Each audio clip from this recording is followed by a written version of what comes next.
This is a rare time in the church that occurs about once every 3 years, where we hear a great deal from the Gospel of Luke at both our Sunday Masses and our weekday Masses. And the Gospel of Luke has many distinctive characteristics that add to the overall richness of the Gospels, the evangelists.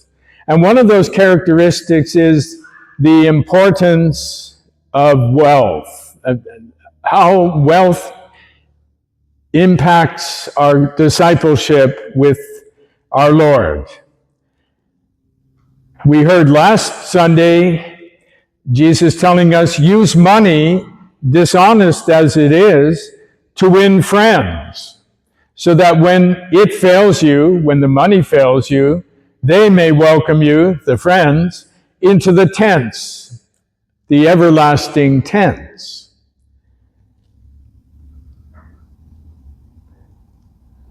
This Sunday, we hear not only is money then to be seriously taken seriously, but it can actually decide our very eternal destiny. In the story of the rich man who is in Hades because of the use of his wealth, or we should say the misuse of his wealth. To me, I find these teachings can be kind of scary.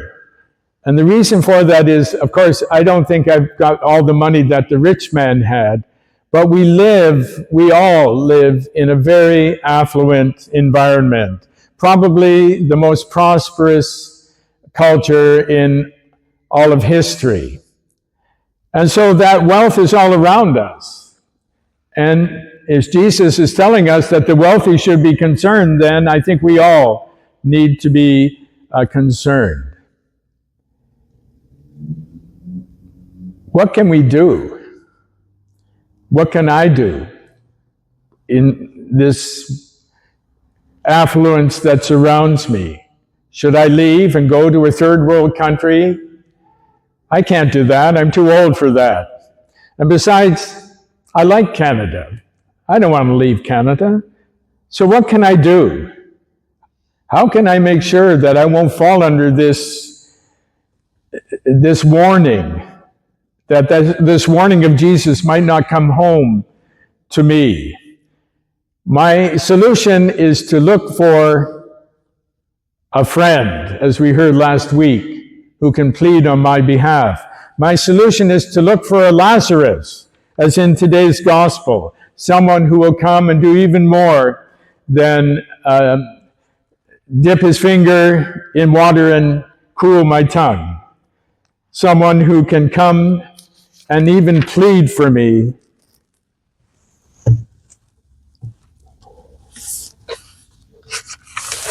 Before my Lord, when I need their support.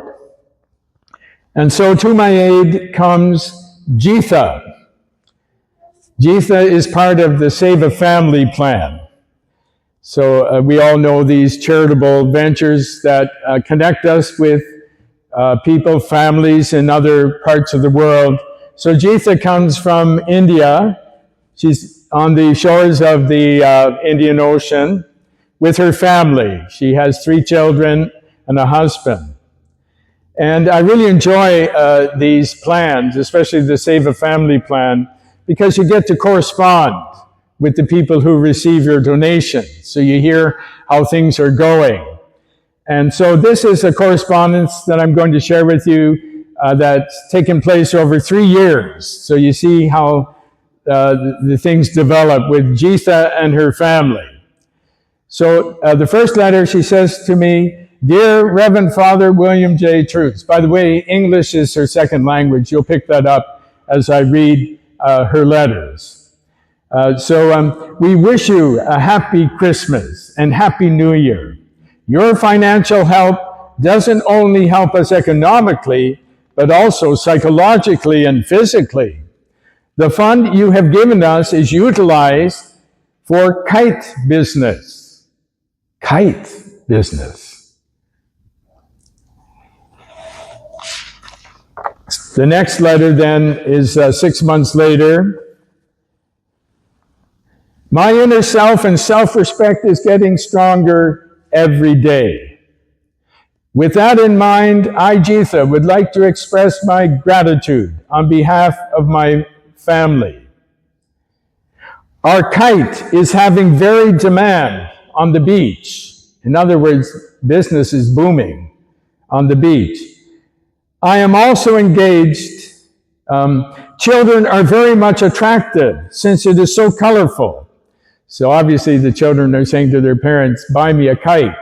And so they're the ones who are really selling the business.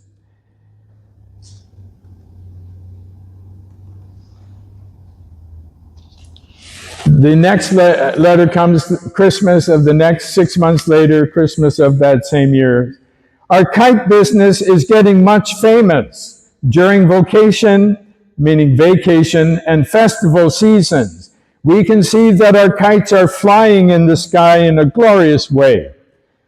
A documentary has prepared by our organization about our kite business, and it came to the TV channels. We are indeed happy, and we remember you in our prayers.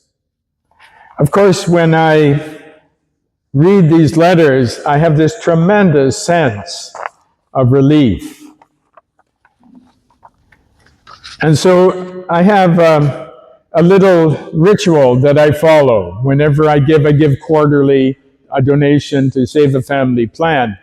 So I write out the check, I seal the envelope, address it, Save a Family Plan, go down to the mailbox, open the slot, put it in, and I look up to heaven. And I say, Bill, you scoundrel, you've done it again. You've beat the rap against you. Jesus gave you the greatest money laundering scheme in history, and that is giving charity to the needy.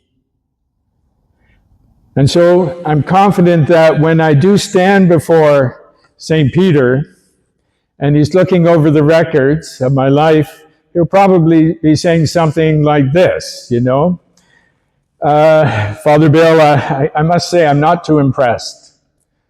I don't know if I can let you in here. And I'm going to say, wait a second, get Jeetha. So Jeetha's going to come and she's going to say, Father Bill, help me with my kite business. And what is St. Peter going to say? He's going to have to let me in.